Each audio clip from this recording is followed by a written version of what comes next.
15 లోపు BC reservation final స్థానిక ఎన్నికల్లో ఎంత శాతం ఇవ్వొచ్చనే దానిపై అధ్యయనం గ్రామీణ పట్టణ ప్రాంత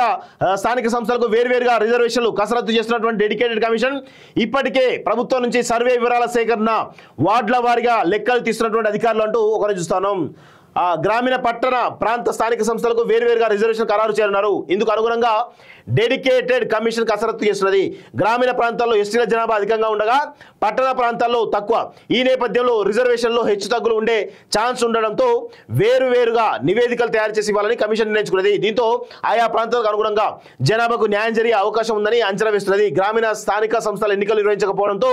స్పెషల్ ఆఫీసర్ల పాలన కొనసాగుతున్నది దీంతో వాటికి సంబంధించిన నివేదికలు వెంటనే ఇవ్వనున్నది అనంతరం పట్టణ ప్రాంత రిజర్వేషన్లపై రిపోర్ట్ అందించనున్నది సో ఈ విధంగా స్థానిక సంస్థల ఎన్నికల్లో రిజర్వేషన్ల పెంపైన ఈరోజు ఈ రాష్ట్ర ప్రభుత్వం చాలా దూకుడుగా ముందు పోతుంది తెలుస్తుంది సో కులగణన సర్వేలో ఉన్నటువంటి అనుమానాల నివృత్తి కూడా ఈరోజు అసెంబ్లీలో బయట అనుమానాలు ఏవైతున్నాయో నివృత్తి చేయాల్సినటువంటి బాధ్యత ఈరోజు ఈ రాష్ట్ర ప్రభుత్వం పైంది సో రేవంత్ రెడ్డి ఏ విధంగా ఈ కులగణన సర్వే వివరాలు ఏ విధంగా బయటపడతారు ఎట్లా వీటి రిజల్ట్స్ ఉన్నాయి ఏ విధంగా చేశారు ఎంతమంది హాజరైనారు అనే కోణంలో కొంత చర్చ రావాల్సిన అవసరం అయితే కనబడతా ఉంది